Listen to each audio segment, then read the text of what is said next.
Hey now, gang, welcome to this unique bonus episode, if you will, of the Paper Street Podcast. My name is Shawn Talley, and I am joined, as always, by the horror fiend herself, Becky Sayers.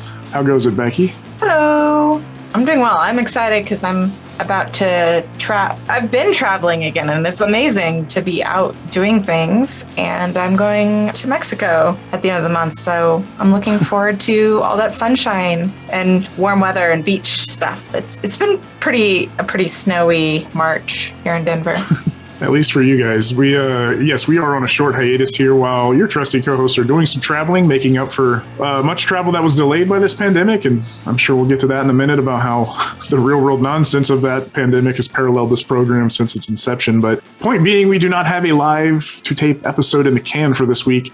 What we are going to do is release the initial test episode that Becky and I did a couple weeks prior to the day we recorded our first official installment of this program. It was like a tech test of sorts. It came out somewhat listenable, and I think it works enough to share as an episode here. In it, you will get to know a little bit about both of us as we actually kind of answer our own, what became the Rapid Fire 15, as it's known now, the genre questionnaire you've since heard us tailor toward all of our episode guests.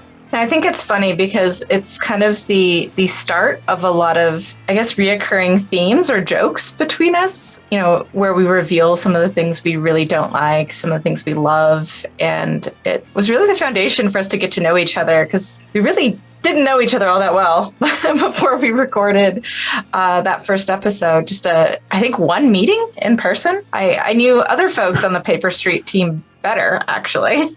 Yeah, we talk about it in the tester, but I think you and I had maybe one or two interactions, but they were among a group at Telluride Horror Show. And credit to our own Cameron Burns, who thought of you and you alone when it came to joining me on this podcasting venture. And I'm very glad he did, because you've been nothing but a delightful co-host. You're easy to talk to. And then as the tester showed, we just started to kind of talking, and it ended up being not really work and not really difficult at all to kind of feel each other out and get to know each other's sides of genre and stuff we liked. And you're good at this here potting. And I would say now, 2 years later, someone who I'd very much call a friend. Aw, likewise. Yeah, anytime you can effortlessly BS with somebody for an hour, that's a good sign. And hopefully people like hearing us effortlessly BS with each other for an hour. If they stuck around this long, I would hope so. And it's funny, in this show, 2 years later, we reference, the questions being similar to the Proust questionnaire from Inside the Actor Studio, as read by so many years by James Lipton, who was alive when we recorded that show and then unfortunately passed away just a few days later. And I think we determined that we recorded on Leap Day of 2020, this test episode, and the coronavirus had not yet hit full-blown panic. I even referenced Quibi, which had not yet launched then, but now no longer exists. I think South by Southwest was still set to happen as we were recording. It was just an innocent time. We were so young. We were mere babies then. And 2 years later, we have grown. We have a lot more gray hair now. We have grown outward, downward. Yes, in all directions. Yeah. Oh, gosh. And the world has somehow devolved and gotten shrunk, gotten sadder. Oh, well, that's really depressing. Actually, sorry.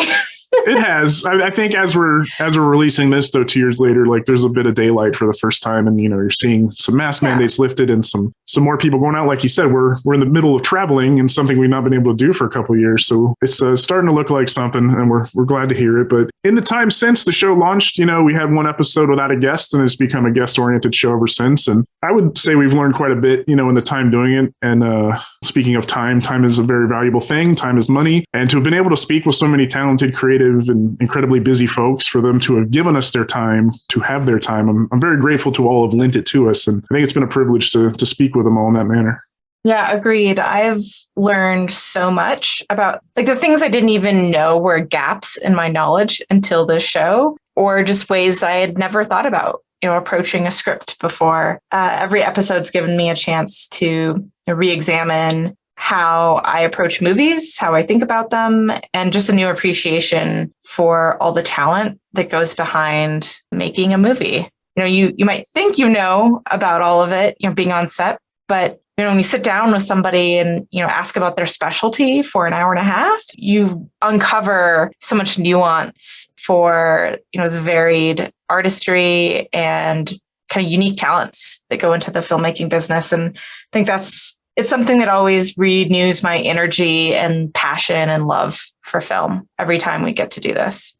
Indeed. And like I said, I feel like we've learned a lot. And I do hope imparting some of those professional guest wisdom, tips, and advice onto filmmakers out there who tune in. I hope it's done some good. So yeah, we appreciate everybody who's tuned into it and is even going to endure this hour of the two of us just getting to know each other and the nonsense. But yeah, hope you enjoy this never been heard test run of two people shooting the breeze, talking film, talking genre. If you've come to not dislike us, this might let you in on a little bit more about us both. So Enjoy.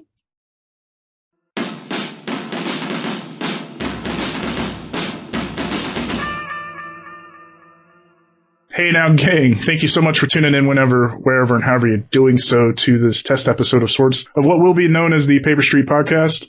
My name is Shawn Talley. I am a member of the Paper Street Pictures production team, and I am joined on this venture by a friend of Paper Street, a friend to the animals, a friend of the devil, which makes her a friend of mine, fellow filmmaker, film lover, trivia fiend, horror aficionado. She is Becky Sayers. Becky, thank you for joining me, /us, the royal we on this program. Thank you. Happy to be here. Good. Yeah, we're glad to have you here as a co-host. You are someone who I met in person a couple years back at Telluride Horror Show, where you and your partner, Brad. Hey there, Brad. If you're listening to this, you're going to be on the show before long, so don't get too comfortable. You guys hosted and still do host a trivia night at that fest, among other places. And you also happen to have gone to the very same high school, I believe it is, as my fellow Paper Street partner, Alex Uding, which is kind of a wild coincidence.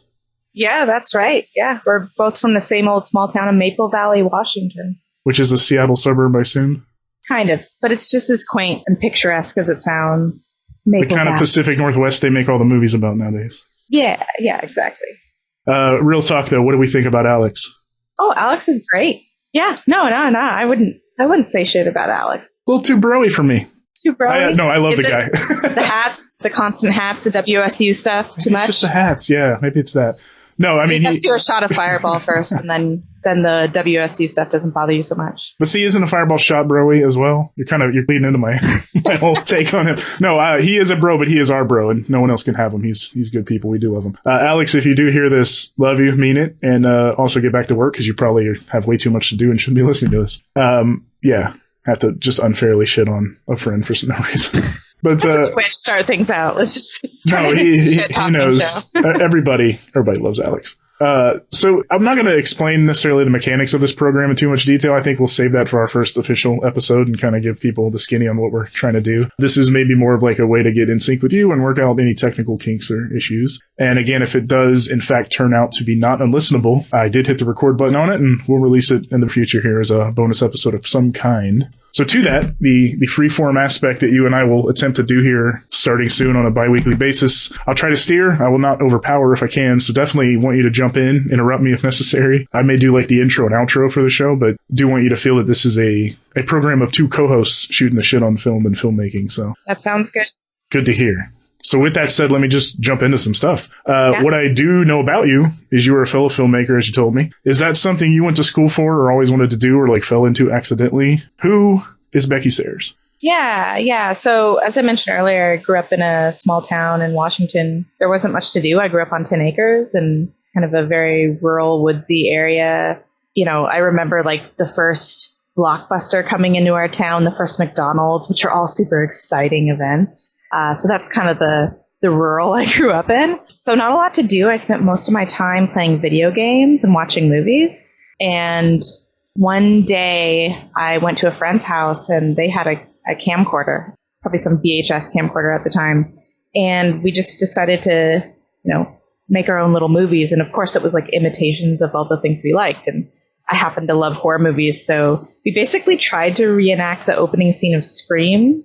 And it was terrible and awful, but I was like hooked from that moment on. And I like begged and begged my parents to get me a camera, and eventually got one for my 13th birthday. And from then on, there's like countless buckets of blood and really, really bad, poorly acted films all through my high school years, scaring a lot of people. And then eventually went to film school down in Orange County in California, and kind of did the independent film thing for a while, struggled, failed, all sorts of things, and then ended up moving back up to Seattle ended up working in the video game industry, which is kind of my other love outside of film. But you and the rest of the Paper Street guys. Exactly. So that's kind of my day job, and that's what pays the bills. And as we all know, there's no money in independent filmmaking unless you're really lucky. So confirmed. But yeah, I'm still making things, all like super micro budget style. Done 2 feature films. Have lots of scripts for many more, and working on getting funding which is the biggest challenge for more. But doing shorts, like anything to stay busy, because that's the big thing, is like just keep producing content is what they always tell you. So I agree. My filmmaking path. Make, create over consume. You could sit and watch movies all day, which is fine. We've all been there too. But if you're not balancing out the create with the consume, you're going to get lost and blink and be 50 and be like, what the hell happened? Exactly. How did you end up in film? I don't think I know that story. So Aaron, who's the founder of Paper Street, he and I have known each other since junior high. And I think that was one of the things we bonded over when we first met. We were both kind of into like the alt rock music of the era in the, I'm dating myself here terribly, but the mid 90s. And, it was one of those in the back of my mind, it's a newer term a lot of people say about everything, but like storytelling just in general, be it comic books, be it movies, I was just always kind of devoured and was obsessed with. And same thing, like a lot of playing around with our really bad, Super 8 camcorder, the little mini DV ones that my family had, making terrible movies where we would have to edit them on a VCR to VCR style. I don't know if you can go that far back. Oh, yeah. Yeah. My first camera was a VHS-C camera. So it's like some sort of compact VHS format. So I'm familiar with all the linear editing that we had to do. But I mean, we were like most suburban kids where we would quote things, incessantly, but I don't think I thought it was an option as a career. I had a little bit of an old school dad who just walked out of high school and got a job and worked his way up to a manager like over the years. And, Fair. The worker bee kind of thing was like, well, that's not how you make money. That's a hobby, which I did unfortunately go back to that a few times over my 20s and 30s. So we got out of high school. And Full Sail, which is a college in Orlando, not too far from Tampa, we went and watched like an orientation thing there, and it was all big pizzazz and flash. And even that got us the bug for a minute. And then like several months passed and we didn't think about it again until finally a third friend of ours was like, hey guys, remember when we went to that orientation? We need to actually go to film school. Let's put this plan in motion. Let's do it. This is what we all like talking about, like doing, like eat and breathe, sleep, all of it, And so yeah, we went to Full Sail as a collective, a few of us. And then after that, I straight up jumped right to LA for a bit. Aaron stuck around Orlando for a little while, worked at EA Games. He kind of got into the gaming industry for a while himself, and he's worked for like THQ and Zynga and some other folks like that. I know that's where he met Alex, who you know. Randomly, Cameron Burns, our other partner, was a Full Sail alumni as well, just at a different era. Like we didn't cross paths there. Long story short, we ended up all in Austin, Texas several years ago, and Aaron had already launched Paper Street, and then I kind of joined in a little bit later. Alex is part of it. We have Ashley Sneed as well, who's a pretty great coordinator and producer. So it's a 5-person team right now, and we've made some shorts, we made some music videos, we made a few genre features now, a couple of which are upcoming, and by the time this airs, maybe there'll be news on where Scare Package has landed, which is exciting, but can't talk about that yet. But it's awesome. Oh, yeah, you've seen it. That's right. At Tell You Right Horror Show. I have. And I saw it, I think, the year before, like, the preview of it, which there's, like, a sneak peek. It was so funny. Yeah, we showed up with the sizzle reel trailer along with Chris McEnroy, who had one of the segments in the movie. Played his segment to a very, very game crowd. I do love that Tell You Right Horror crowd.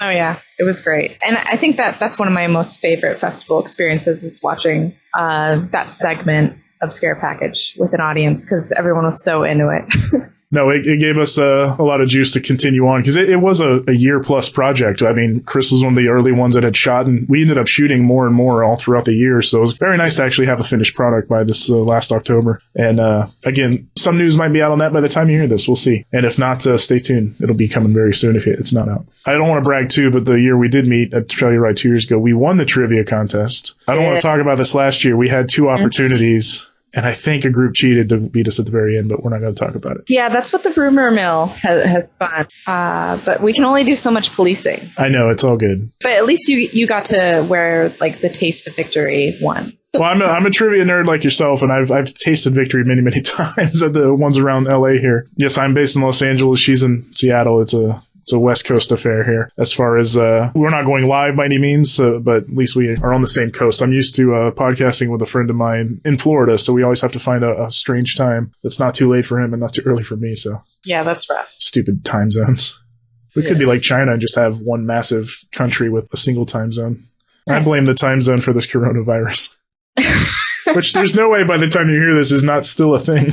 Not to be time sensitive in what we're talking about here. I think it's still going to be going on. Fear is embracing the country. They just announced on Friday they canceled the Game Developers Conference, GDC, in San Francisco, which is a pretty big deal because it was, besides E3, it's the biggest stateside gaming event. Right. So you're being affected directly already. Yeah. I had to cancel my trip. But, I guess it's better than getting the virus.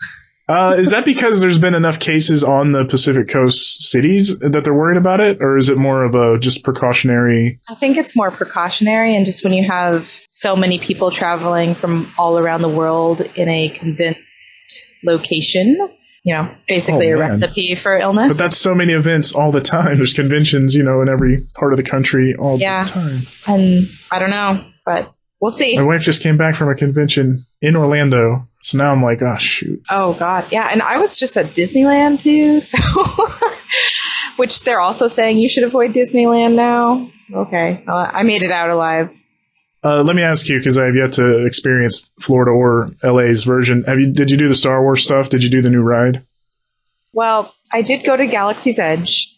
We did not get on Rise of the Resistance, which is the epic big ride, because they do something different for that ride than every other ride in the park, where you have to, right when the park opens, be in the park and sign up for a boarding group. And then, but they're all gone within a minute. And our boarding group, they didn't get to that day. So I was like, boarding group 108. And I think they got to like maybe the 80s or early 90s. Holy cow. So you're not even guaranteed if you get on the list. I didn't know that. That's crazy. Yeah, it was insane. I did get to go on Smuggler's Run, which is basically the Millennium Falcon ride, which I was honestly a little disappointed. Unless you're a really big Star Wars fan, the ride itself isn't that great. Like, it's cool because of the attention to detail and kind of all the in jokes, but the ride itself was okay. I didn't really feel like it was worth waiting 60 minutes in line for. But to each their own. If you're a mega Star Wars fan, it's definitely worth it. And just walking around Galaxy's Edge, and like they've done such an amazing job at replicating the Star Wars world, it's pretty awesome. I heard this story third hand from a person who knows people who work there here. That was a jumble of a sentence I'm not happy with. That the initial, when it had first opened, that every employee was like so immersed in it that it almost felt Ren Fair-like, and they got complaints that it was too specific and maybe disorienting for casuals just walking through, and that they've laxed a little bit on that. And I don't know if there's actual truth to that, but I kind of, like I said, I heard the story sort of third hand, but I find that amazing that they went too deep with the Star Wars immersion, like when you walk through the area. Because it is kind of separate. They've done a great job of separating it from the rest of the park, so you don't really... like, you feel pretty isolated. I also heard stories about, so they have the stormtroopers walking around, and they really hassle you sometimes. They're like, hey, get in line, stop taking pictures, like they're totally playing it up. But I think that they might have been asked to tone it down a little, because some of them might have liked the false authority that they had. And they might have taken it a little too far. Yeah. Power corrupts, as we know. Exactly. It's like one of those social experiments. I thought you were going to say too many people were complaining, but you're like, no, they were actually taking it too far, becoming like real fascist empire types. Exactly. Yeah. But I don't know. They're all rumors. I didn't see it firsthand. But, I did see them kind of playfully hassling people, but nothing too extreme. So it's just such a contrast to the rest of the Disney park and how they approach everything. That might be what it is. It's almost like off-putting to anybody who's not a fan, maybe, to come through there and be like, what the hell? Yeah, exactly. It was like, Goofy never did this. I wasn't accosted at like the Pixar land. Why are you yelling at me? Mickey would never do that. Are you not a fan? Because you made that sound like you might have liked it if you were a bigger fan. Yeah, I enjoy most of the Star Wars films. I can't say that I'm a fan particularly. Like, I like them. I don't have a really strong connection to them, because I feel like once you say you're a Star Wars fan, it's just this whole nother level of love that I can't measure up to. You know what? That's a perfect actual appreciation. That's a good segue, because I have a similar thought on one of these questionnaire bits we were teasing earlier. I thought one way for the listeners to get to know both of us is to answer this kind of nerdy version of the Proust questionnaire, which is similar to the one old James Lipton would do with the people inside the actor's studio. Like, what is your favorite swear word? He had a whole bit he would do, and it was from, and he would say this whole French story where it came from. But I have one that I tailored and occasionally would use and tweak according to the guest on my other our personal podcast. Multimediocrity available wherever you stream or download my podcast. But so I'll throw it out there, and then you can answer, and then I'll answer as well. I would say don't think too hard about it because there's no like hipster coolness curve here, and and don't feel too put on the spot because truthfully, I'm not sure I have an immediate answer to some of these either. But since you brought up Star Wars, we'll start there. You're not a massive fan, but what would you say is your favorite Star Wars movie?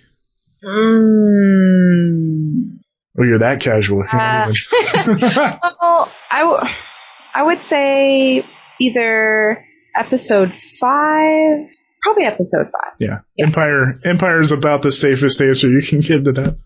Yeah, and well, part of it's kind of a cliche answer, but I think it's the honest one, and it's hard for me to separate how much I like it just because of nostalgia. But also, I just feel like it has the most powerful moments of all of the franchise, and in the latest films, I think they try to replicate some of the story beats, but it never has the same impact. So I think that would be, gun to my head, the answer. So I have a 4-year-old, and he has suddenly kind of taken an interest in it based on a couple of kids' books he had for Star Wars. So I have watched episode 4, 5, and 6 with him in recent weeks off of the Disney Plus. And I won't lie, the special edition versions are more dated now than George Lucas thought those movies looked dated 20 years ago. Yeah. The cartoony effects he drew over a lot of hard Oscar-winning work still irk me. But after watching them again, I do have to say, I think this is a controversial thing, but Last Jedi might be my favorite one. You heard me, Internet. Oh. I do not love the J.J. Abrams bookends on it very much because of things you just mentioned without really carbon copying them. But yeah, if you have a problem with that, guys, you can send all your hate mail to stoplikinwhatidon'tlike at lukewouldn'tdothat.com or at Becky Sayers on some social media. Well, I will say, though, and what might be, if it's not my first, it would be my second favorite, is probably Rogue One. Oh, in my brain, I wasn't even thinking beyond the 9, but yes, Rogue One. Yeah. I actually like Rogue One and Solo, I think possibly more than the episodic new trilogy. Yeah, I almost think Rogue One is the best film. I will say that. But in terms of, like I said, the nostalgia factor and some of the, just the big epic moments, it doesn't have the same, I guess, feeling, but it's a terrific film. And the droid in that one, I can't remember the droid's name. K2SO. I don't know how I just pulled that, but that's it. There you go. I think it's one of the funniest droids. Well, Alan Tudyk is just amazing and can voice anything into greatness. So we won't stay on there because you are clearly a hater of all things Star Wars based on theme park experiences. Exactly yeah, I mean, let's based on stormtroopers shaking you down at the theme park. Exactly. Yeah, I was a fan, and then after that experience, no more. Power trip, that guy. I could go into a side tangent about how in the new trilogy they show that Finn broke out of basically what was a brainwashing cycle, meaning that all the stormtroopers are kind of slaves nowadays. And instead of him trying to free them all, they just killed them by the hundreds of thousands in Part 9. I wonder why they didn't brainwash them into having better aim.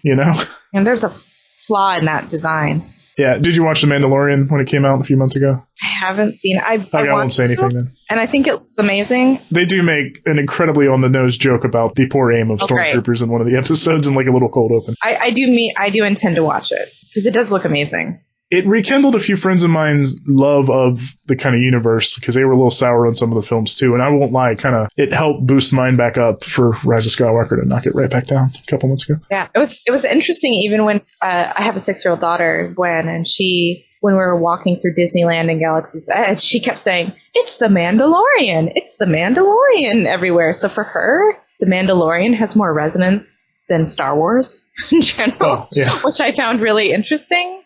Just because she's seen it everywhere, I think, so it's more present in her mind. And of course, she's 6, so whatever happened in the last 3 months is interesting. But I just found that really fascinating that instead of being like Star Wars, she was more like the Mandalorian. Very specific. Look, it's Salacious Crumb, my favorite character. Exactly. No, it's anything to wipe the taste of Boba Fett out of everybody's heads because Mandalorian, within the first 5 minutes of his own series, is way cooler and more effective than that terrible rare toy with a cool costume that people seem to latch onto for 40 years. I think it was all the nerdcore songs about Boba Fett that probably cemented it. So we could thank nerdcore for doing that. Okay, moving on. Yes, Star Wars done. Sorry, I skipped to the middle for that one, but we'll start. What movie do you think you have seen the most in your life? I'm not supposed to think too hard, but it's a challenge. Is there one you've seen over 15 or 20 times? It could be a bad comfort movie or a rom-com or something. You know? Yeah, I don't believe in guilty pleasure movies. Like, they're just pleasure. You're my favorite person. I've been beating that drum for 5 years now. I'm like, stop making yourself feel bad about something that's supposed to be not as cool as the Room. If you like it, you like it. Yeah, it's probably... I have a couple that it might be. Scream, because it came out at a time when, like, I just bought the VHS and watched it over and over again. Like, I was so obsessed with that movie, and that was really critical for my love of horror. But then also growing up, I really loved 80s action movies. So Bloodsport is probably the movie I've seen way too many times. Frank Dukes. I've seen that movie way too many times myself. I love it. And I showed it to my kid recently, and now every now and then when she sees fighting, she's like, coup, mate. And I'm so proud. I've done my job. Do you push it on her, or do you kind of hold back and just hope she follows suit? Because, like, I don't ever want to be that parent. I'm starting to show my kids some of that kind of stuff, and I don't want to be like, you must like this, but did you just kind of hope for the best based on you kind of know her taste so far?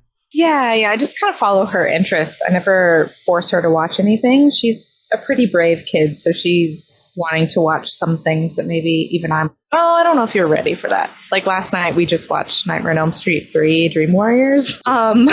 Incredible. Hold that thought. There's a question relevant to that coming up. Okay. So wait, that's interesting though. It's 6 because 6 is actually the year that I watched Terminator. My dad freaking came home with VHS. He's like, your mom and I saw this movie in the theater. It was good. You should watch it. Not even thinking like how violent and dark and all the things that might have been. And you could say that molded my interest early on. I've been a big sci-fi nerd and action movie nerd myself. So my answer to that, I believe, is a toss-up between the 1990 Teenage Mutant Ninja Turtles movie, The Princess Bride, and Monty Python and the Holy Grail. I can honestly say I've probably seen each of those at least 20 to 25 times in my life. I'm all about the TMNT movies. They are so good. I still think that original one is pretty killer.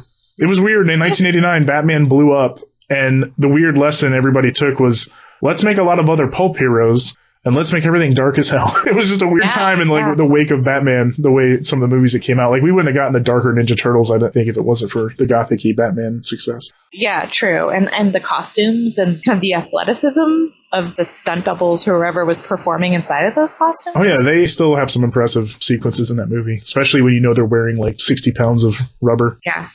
We'll skip a different one just to get to this. Who was your favorite Teenage Mutant Ninja Turtle? That's a real question on the question. I'm going to ask you that question. I can go first on some of these. Yeah, and someone else, there was a tweet recently like, okay, it was like, what Ninja Turtle are you? Not who's your favorite, but which one are you? So I'm going to kind of answer both. I want to be Raphael because he's my favorite, but I think I'm actually a Donatello. That's my answer. I'm glad this list is fluid because you're about to segue to a different question here that's relevant to it. I'm the nerd who actually liked Leonardo and got clowned by my friends for it. But guess what? I usually took over in a lot of groups as a kid and kind of was a de facto leader, so I wasn't too unlike him. I always liked that he's driven and disciplined, and one time Raphael got the best of him and he said never again. He trained forever to be the greatest ninja. It's like, I respect that. Totally. So there's a question on here later, but we're doing it now because it's in that vein. What Hogwarts house would you like to belong to? Oh. Because this is a two-parter in the turtle vein of which one do you like, or which one would you like to belong to? And the follow-up is, what house do you really think the Sorting Hat would put you in? Well, it's the same for both for me. So Slytherin, and I did the Sorting Hat thing online, and I got Slytherin. Oh, nice. I mean, all the coolest animals are in the Slytherin house, like the werewolves, and I don't really know Harry Potter very well, so I can't use the lingo. But I don't either. I'm the furthest thing from a super fan, but I think in my brain I would be like, I'm Gryffindor, obviously, but I feel like the Sorting Hat would put me in Ravenclaw.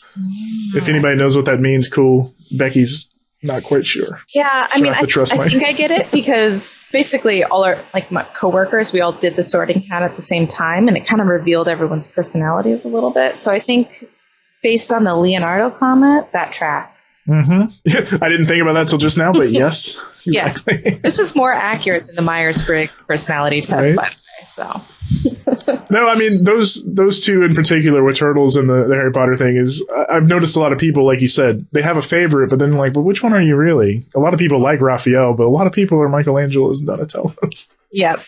Exactly. Speaking of movies you've seen the most, what do you think is the worst movie you've seen the most? Like an objectively bad movie, but you've somehow seen it multiple times.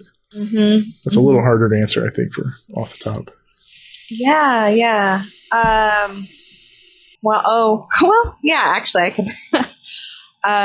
Actually, really love a lot of objectively shitty movies, but I just can't get enough of them. I love Kathy's Curse. Nice. I know that's really obscure, so a lot of people. No, it is really obscure to the point where Brad made a trivia question this past Telluride about that movie, if I'm not mistaken. Didn't he have a? I made that one. Oh, that was you? Sorry. Yes, of course. And the other obscure shitty movie, Pieces, the slasher film, I made that one too. I know it. I've never seen that one. I need to find that one. It's bizarre and bad, but so good. So if you're going by critical reviews, you could say this is a bad movie, but I would almost argue this is not a terrible movie. But sure, it's problematic to use a current phrase. I have seen the movie Overboard like 20-something times. My mother loved that movie. My aunt loved that movie. My grandmother liked it. It was just like a movie somehow that was on. And we had family that had HBO, and we had HBO growing up. So it was one of those kind of heavily rotation movies that I've caught enough that I could quote half of that movie without thinking about it. Although I would argue, not objectively truly terrible, just not great. Yes. In today's lens, definitely has some issues. But I'd seen that movie a lot too growing up, and we'd always double feature it with Bird on a Wire. The other Goldie Hawn joint. Hey, she's great. I'm not kidding. Yeah. She underrated as a comedic talent, underrated with comedic timing. I think she had a really great run in the 80s of comedies. Yeah. We need a gritty Private Benjamin reboot. Have you seen the movie Wildcats? That's one of my personal favorites. No. It's the one where she goes to inner city Chicago and coaches a basically all black high school football team. Okay. And it's pretty amazing. And it is notable for being the first Woody Harrelson, Wesley Snipes movie. They were in like 4 or 5 together, I think, all told. Wow. But that should be in your rotation of the Goldie Hawn 80s stuff for sure. I clearly had a blind spot, a gaping one that I did not know about. So I'll check that out. Yeah, you're right about the modern lens was enough that they had to gender swap it in the remake with Anna Faris. Yeah, somehow that makes it okay. It's a weird world we live in, but somehow. I caught like 30 minutes of it. My wife had watched it when it came on a streaming service, and I couldn't believe how close they actually kept to the movie. It is truly a remake in almost every sense, except for the gender swap part of it. Oh, wow. But I don't think that would make you more inclined to watch it. In fact, I think that would make you less inclined. Probably. But final word on that is just anything with Kurt Russell and Roddy McDowall cannot be all terrible. Amen. Who is your favorite Muppet? None of them. Oh, are you anti-Muppet? I do not like the Muppets one bit. I'm sorry. Aaron, this has been a experiment. Short-lived. I'm sorry. Don't know if this is going to work. I can't stand them. Yeah. Hang on a second. I got to find a tissue. I've moved you to tears. That's fine. Mine's Kermit. We'll move on. Oh, and that makes it so much more sad for some reason. I know. How do we want to answer it? I didn't want to. I'm really bad. Sometimes I get the Muppets mixed up with Sesame Street characters. Like did not. They're cousins of the Jim Henson family. Yeah, like my childhood just did not involve those things. Like we didn't get PBS as a channel growing up, so I feel like I have a lot of these big gaps in things that people love from their childhood. I never watched the Muppets growing up, so watching them as an adult is not the same thing. You come to school and the kid's talking about how he saw Mr. Rogers yesterday, and you're like, I saw pieces. Yeah, that's pretty much my childhood. All right, this is derailed, but we'll get back on track here. What is your favorite John Carpenter movie? I have a feeling I know the answer to this. But yeah, I have to say Halloween, but best one is The Thing. I think that's about what I was about to say. All-time favorite will always be Big Trouble in Little China, just because it hit me at the exact right point in life as an action fan. Fellow action fan, I think you'd understand, in the 80s. But I would argue his best might be The Thing and Halloween. I also really like The Fog. I also really think Starman might be his most underrated. Yeah. But I'm just a fan of his in general. I don't think I've ever met a horror fan who's not a Carpenter fan. It's just, he's too synonymous with all of it to dismiss. Yeah, well, and I think like there's so much variety in his career too, but yet he manages to have this distinctive tone, and I guess music too, right? That's a big characteristic of his films that have now translated to modern horror. Everybody's doing their Carpenter throwback synth scores, but he has a crazy range, and I think a lot of it too is he was inspired by action films and westerns, and so he just kind of has a unique vibe, whereas a lot of horror filmmakers are inspired by other horror filmmakers, and I think he was borrowing from other genres, which was, I guess, what made him so, like, I guess, appealing to people with disability. Agreed, and he actually kind of did full-on, you could argue, Assault on Precinct 13 and others were more straight action than anything. Like, they didn't even have genre elements to them, and totally. Yeah, I'm such a fan of this. But that's not groundbreaking. Neither is my answer to the next one. What's your favorite Spielberg movie? Oh, shit. I've never thought about that. Jurassic Park.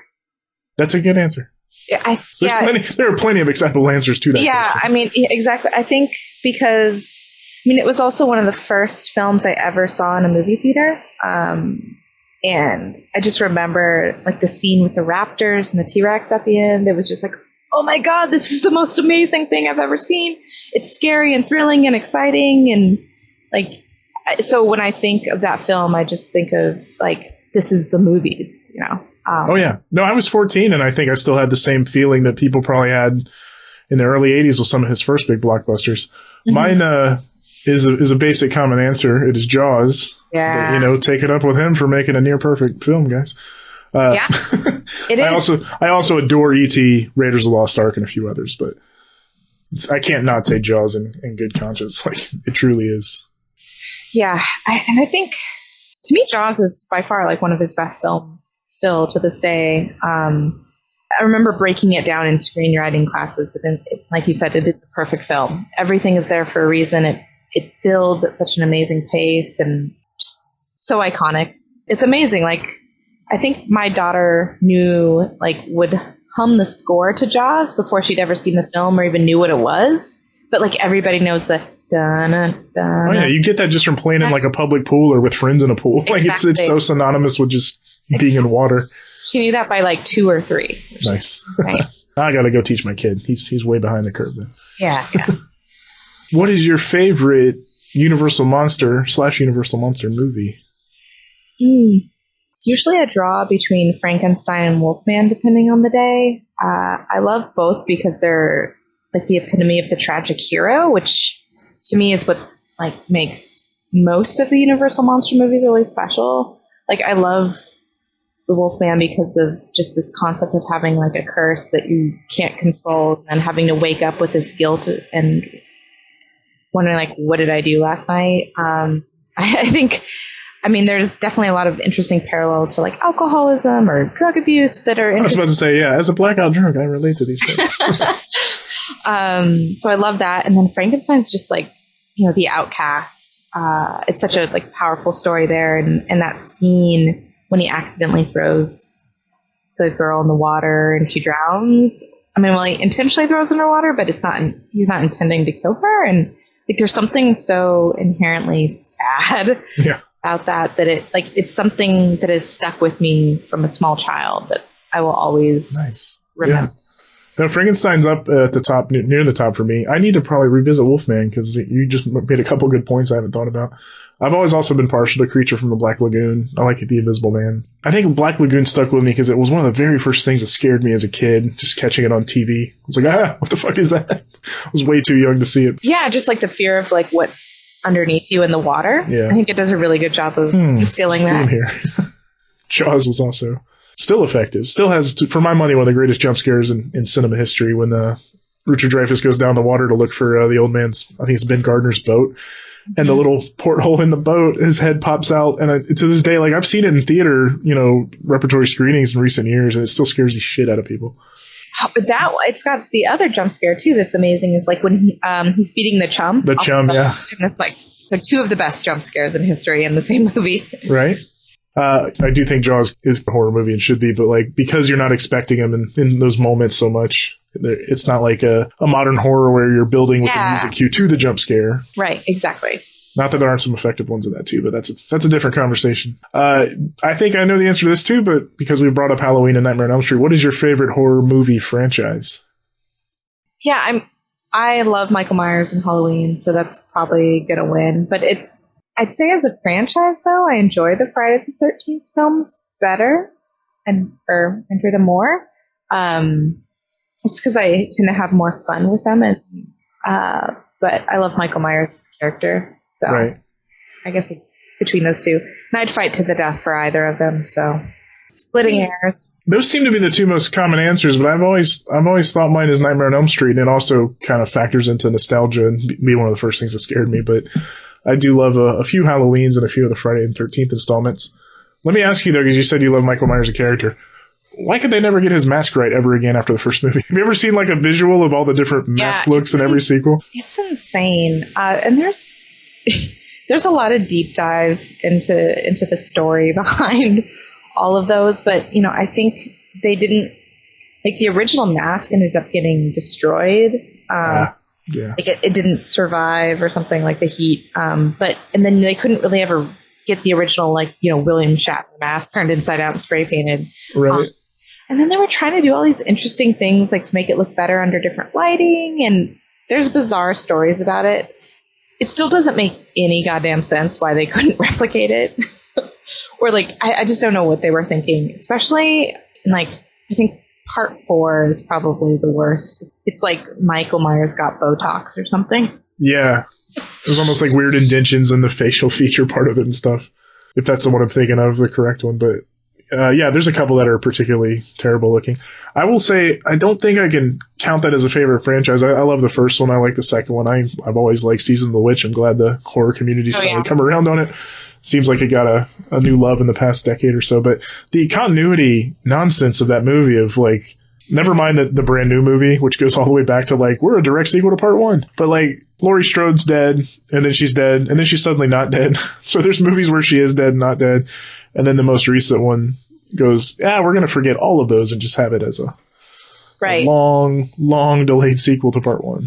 Which is why it's hard for me to say as a franchise it's my favorite, because it doesn't quite succeed as well as a franchise holistically.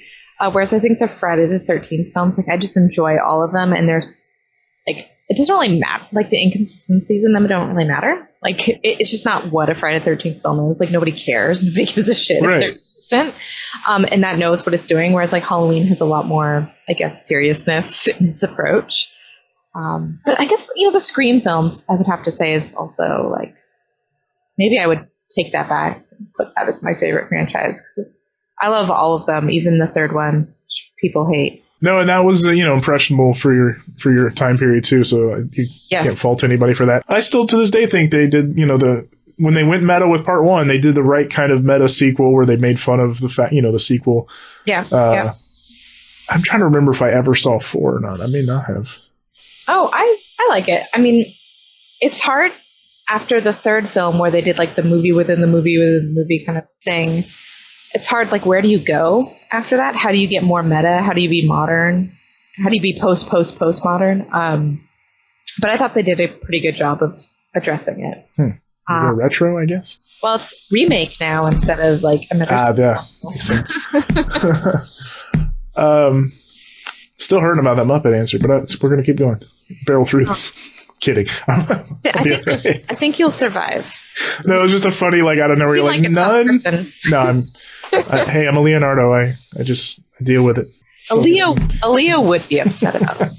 But he'd channel it inward and not rage outwardly, which is why they'd stick me in Ravenclaw. This is the thing. So, are you a fan of film music? Yeah. So what would you say your favorite film score is, or piece of film music? Oh, it's like a big rousing fanfare theme that hits you the right way. A John Williams or a Hans Zimmer or something like that. I would say I really love the score to The Fountain.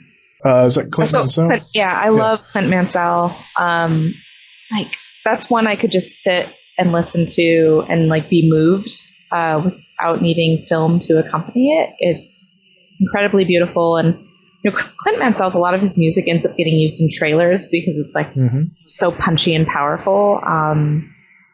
So some of the songs end up kind of becoming trite over time, but I think...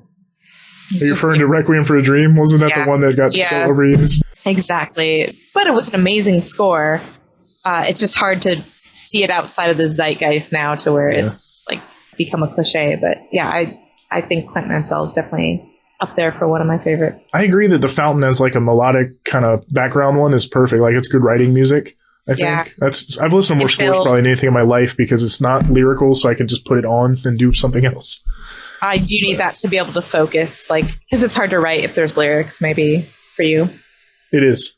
I'll get distracted. Don't know why. I know for many years early on in our youth, I was the biggest fan of the score to Braveheart, which that even itself has been overused in some stuff. But like in recent memory, I think I think Lord of the Rings even overtook that as like the fanfare big kind of rousing score. The one for me that's in the vein of the Clint Mansell one, I think Nick Cave and Warren Ellis's Assassination of Jesse James score is really great. Oh, it's good kind of. I still haven't seen that film, and I need to because I do love westerns too. So it's definitely a different kind of spin on the Western yarn for sure. It's a weird thing, and I've talked about this before about No Country for Old Men, There Will Be Blood, and that movie all came out in a kind of short window of the same year, and they were all kind of like weird spins on the Western Americana thing. Right. And I've loved them all differently at more than the others at phases of my life. But like over time, Jesse James has become one of my absolute favorite movies, period. I don't want to hype that up to you, but it is worth a watch, I think. Oh, yeah. I mean, it sounds exactly like something I love. And I really like the kind of deconstructionist Westerns or nihilistic takes on Western. Nihilism is the right word for all three of those movies. That's why I kind of always join them in this weird triad of American deconstructed Westerns. Oh yeah, I love that kind of stuff. Well, that movie might be for you. I do recommend it. It's one of those ones like I always run into people who've never seen it. Some people haven't heard of it. I'm like, what? Please watch it. It's one of those ones I try to scream from the rooftops like, this is a good movie. Please. It needs more eyeballs. It's one of those ones that's been on my to-do list forever, and then it's like, okay, I just need the time to watch it. Is it kind of long?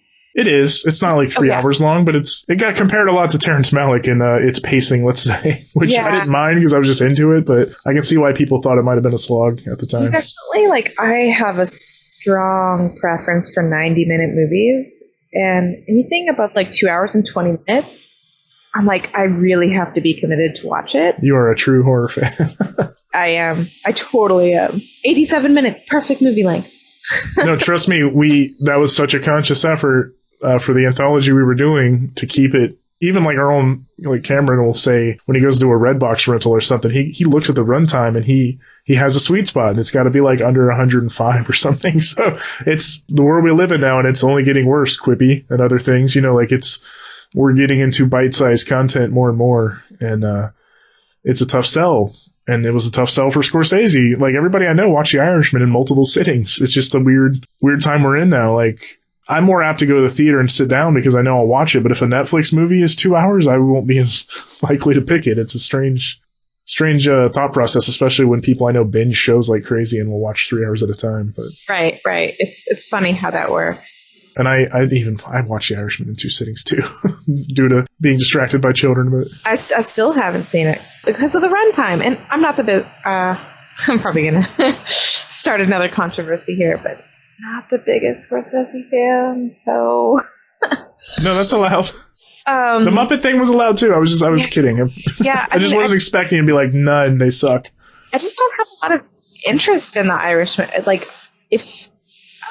Everyone says it's great, and that's really why I want to watch it. But like, there's nothing about that story that doesn't feel like it's something I've already seen a billion times. So, which I know might sound hypocritical because I'll watch like any slasher, but I mean, I think when a genre is not necessarily your genre, you do give it less slack than you would. Exactly. Yes. Personal taste. It's a thing. There's not that many of these left.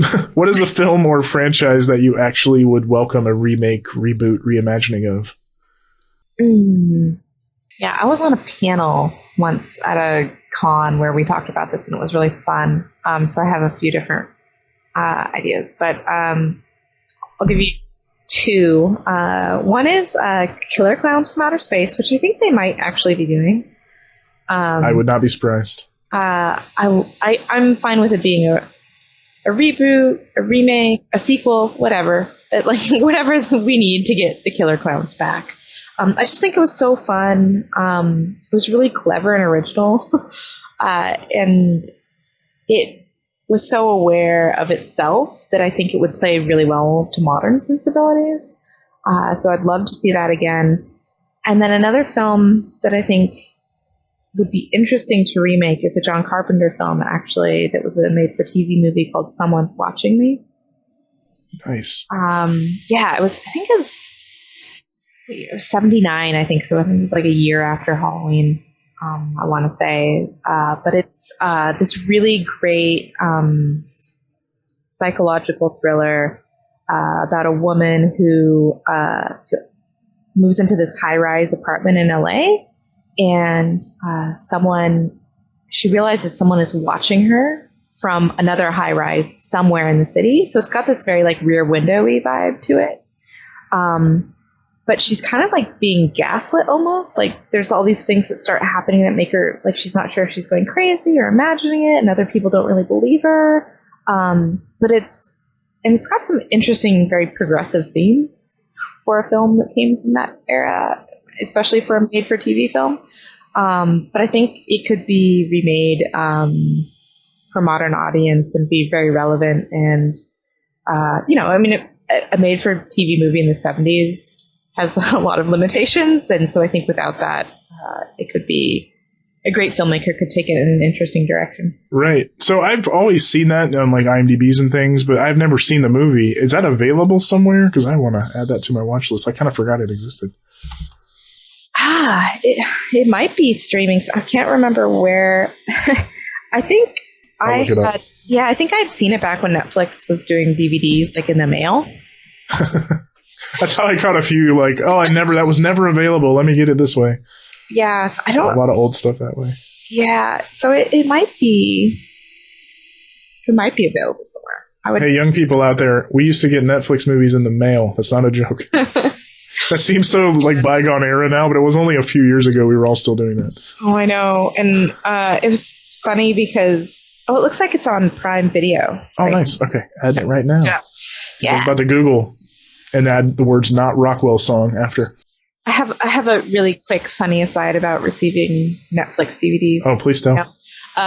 So when I was in college and I went to film school, and I was living in an apartment that was close to the school, so there's a lot of students in the same area.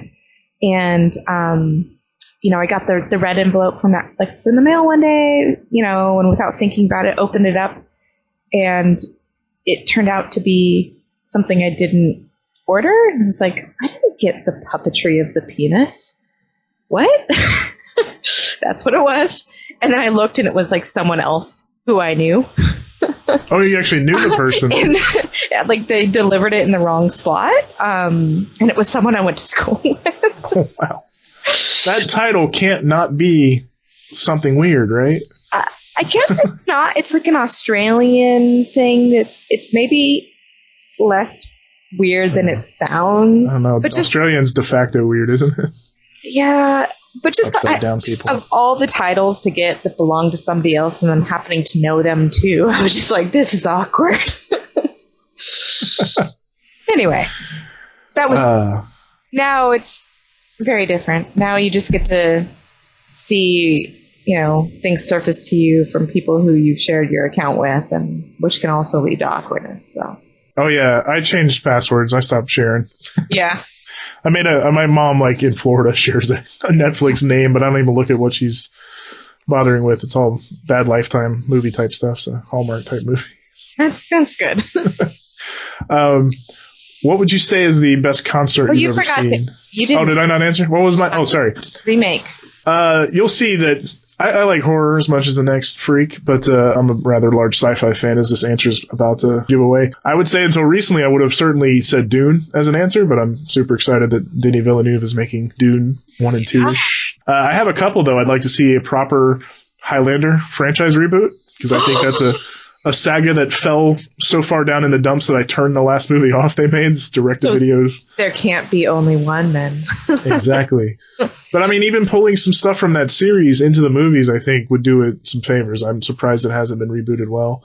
I would always be game to see a new Flash Gordon done with a big old budget and proper silliness. And truthfully, I think the top one, I'd like to see a new take on Logan's Run, which is a movie I think they missed the window on during that recent explosion and subsequent fizzle out of the YA dystopian films. Yeah. There was like a glut of those. Like, how did the Logan's Run not get put there? It's about people who are really young. They get knocked off when they're at a very young age.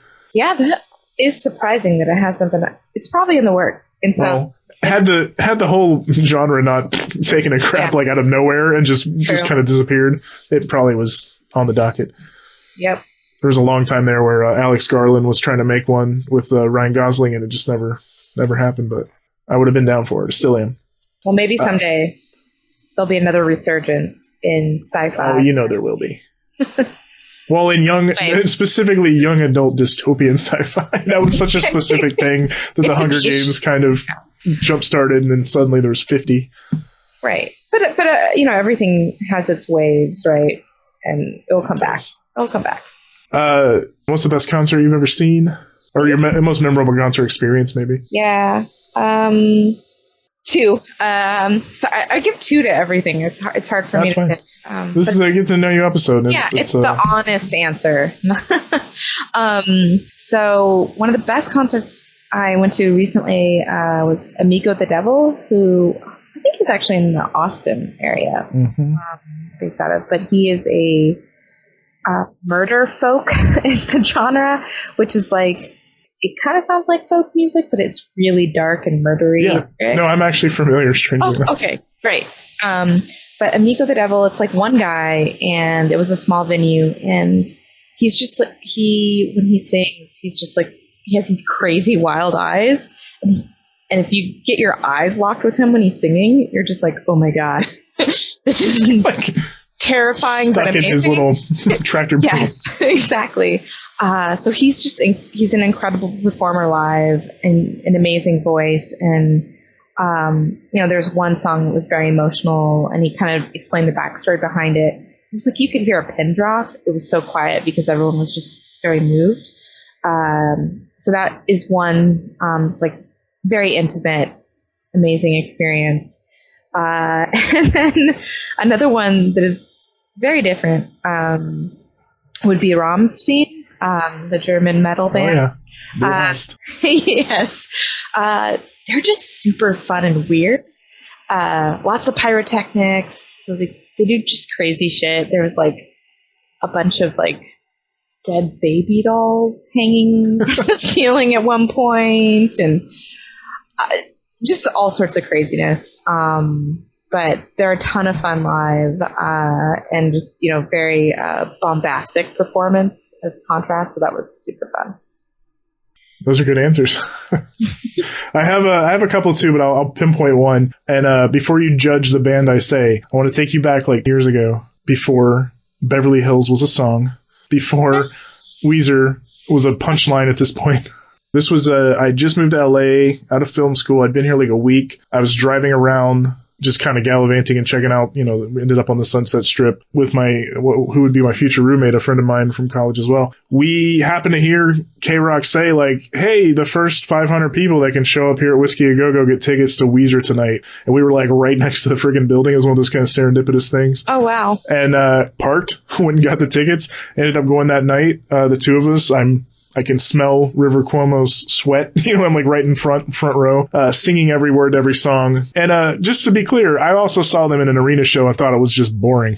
So like it's not an indictment or a endorsement of Weezer so much, of just this particular concert experience was just everything kind of fell into place perfectly. I was like, oh, this is LA. This is what happens. You just do these amazing things. That doesn't happen that often. We fell into just seeing them on a whim and sat there right in like, spitting distance from the band in this kind of perfect communal experience. That's a really cool story, though. Like the whole lead up to it as well. That's the thing. It's like the experience is the best, made it the best.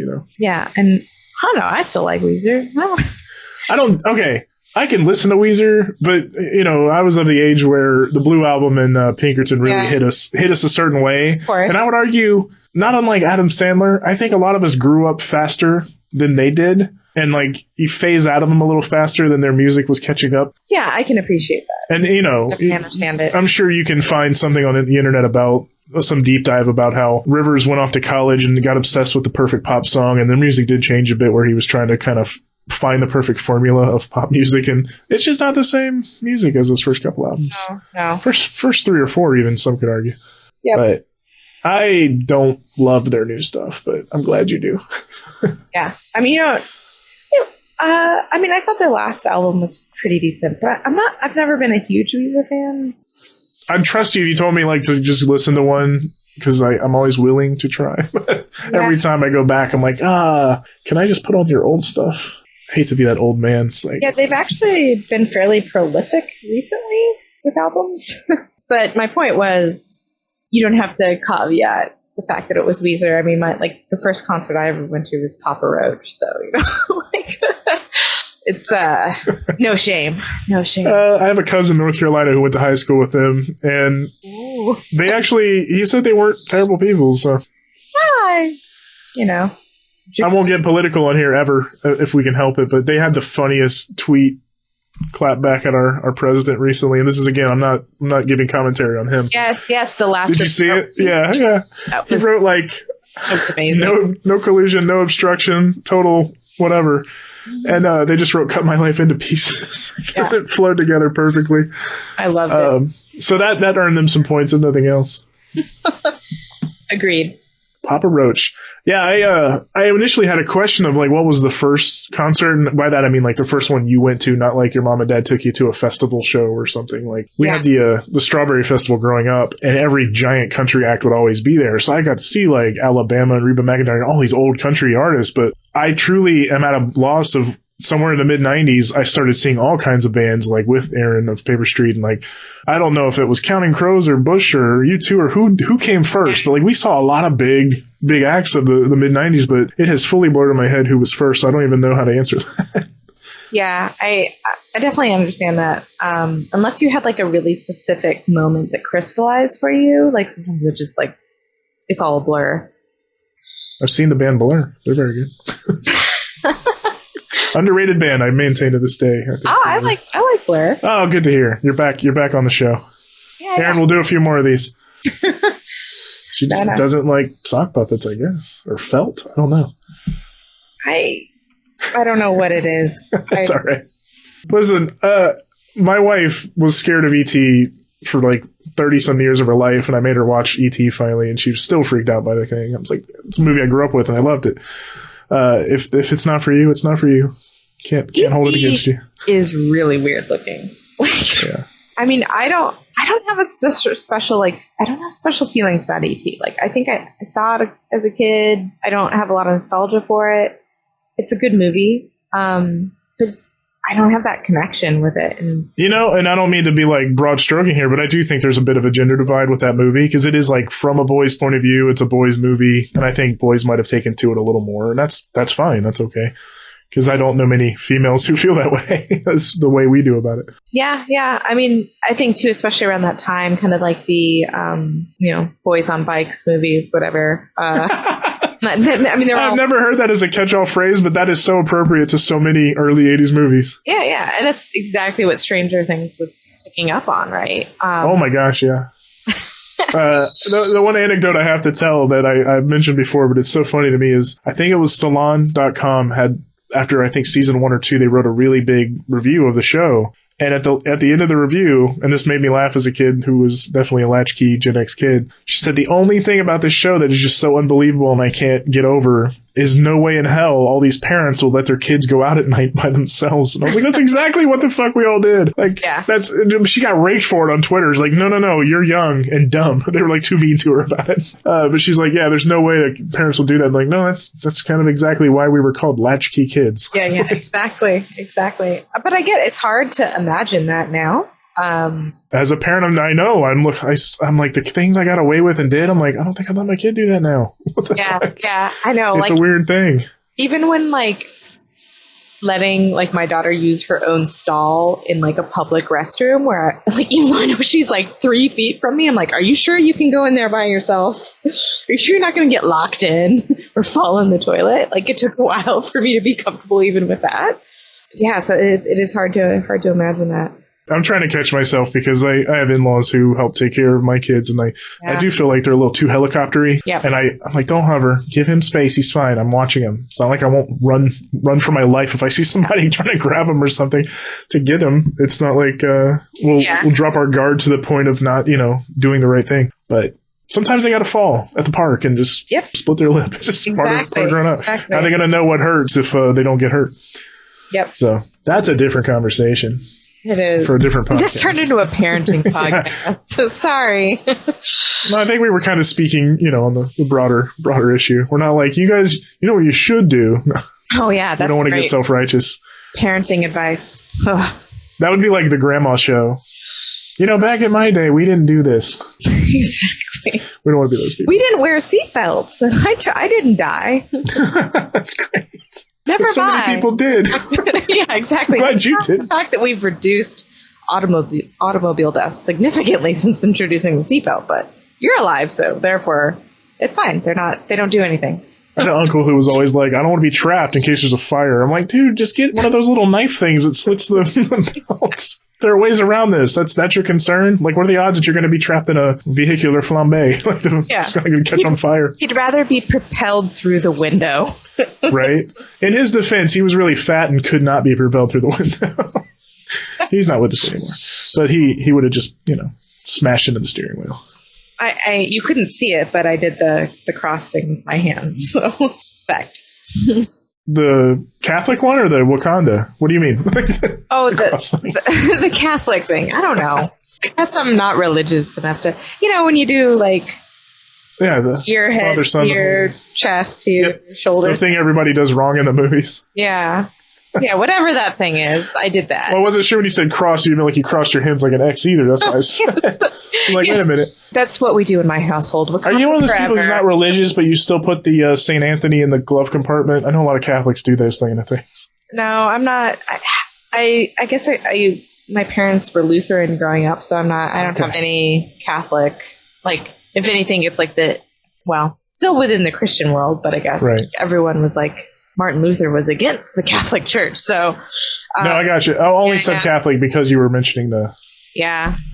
I don't know. I get my religious iconography all mixed up. Horror movies will do that to you. Yeah. They mishmash them a lot, too. It's like...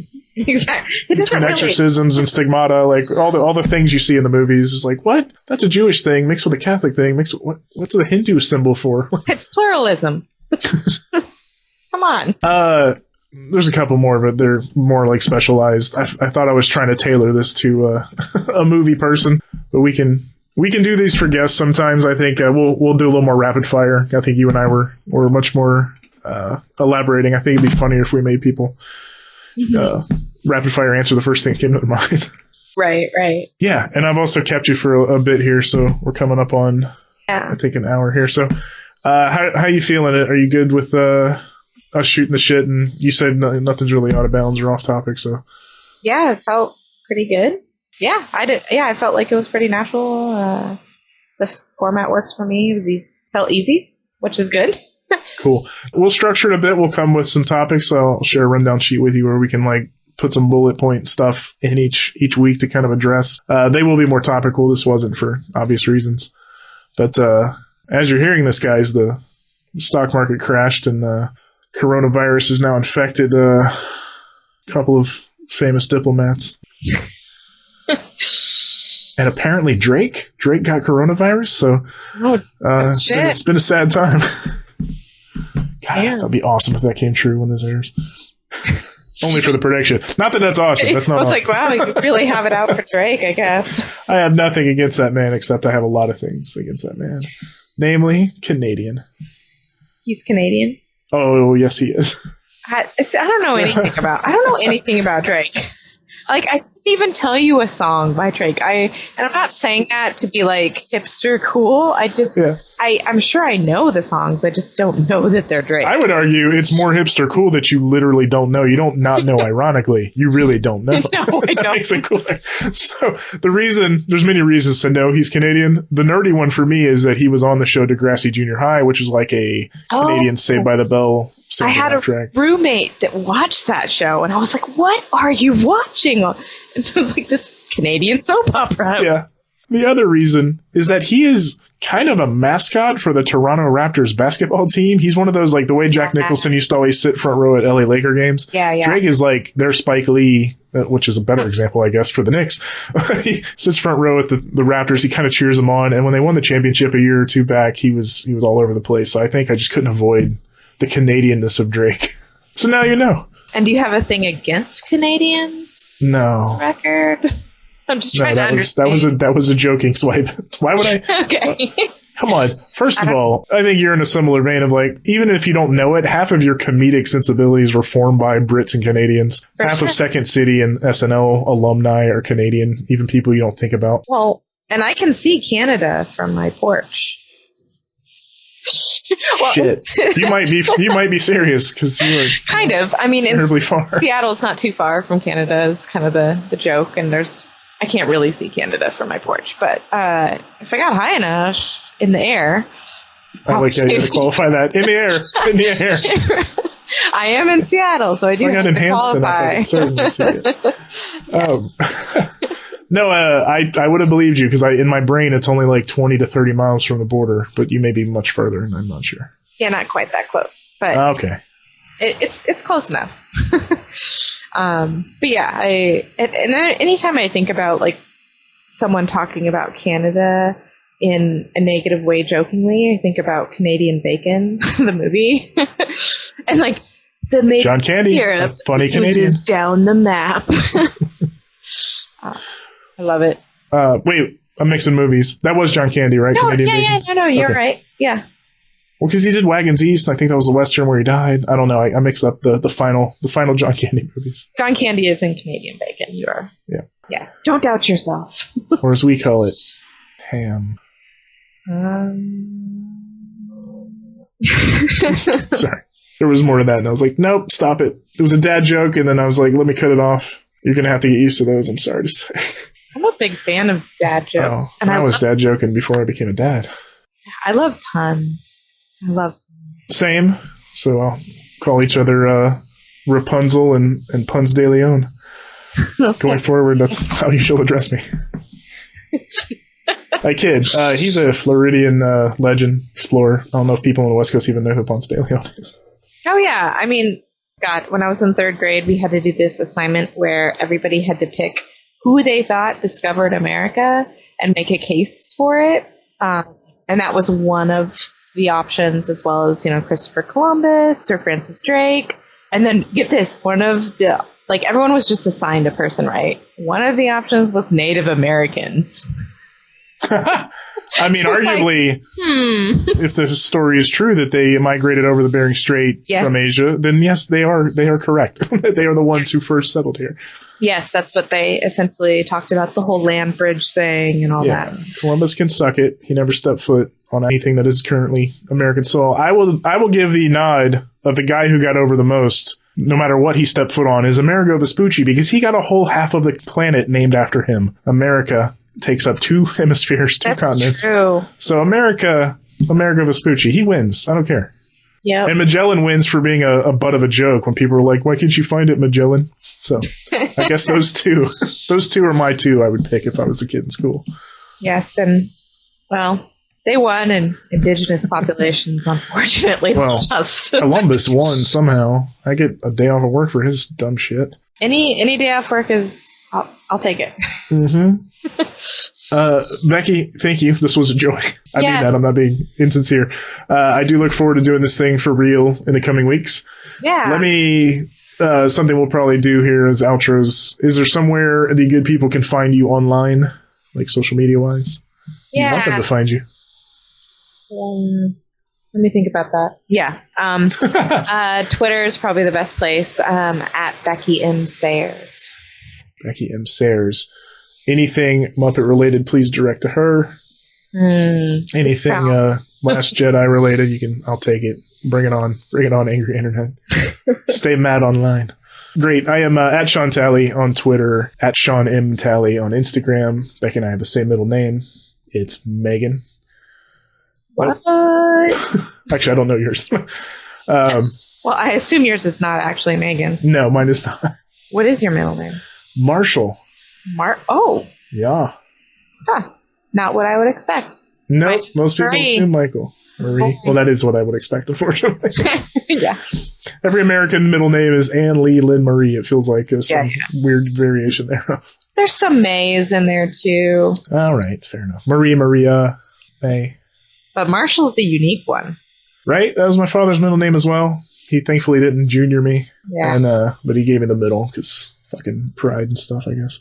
Never did find out where he got that from or why he named me that. That will remain a mystery forever. Paper Street Pictures is also on both of these social medias. You can find us at Paper Street Pictures on Instagram and at Paper ST Pictures on Twitter because the handle was too long. Check us out there and at paperstreetpictures.com. For Becky Sayers, I am Shawn Talley. This has been episode 0, patient 0 of the Paper Street Podcast. Thank you for listening, gang. Sorry if we sucked. We will try to do better next time. Now get back to work.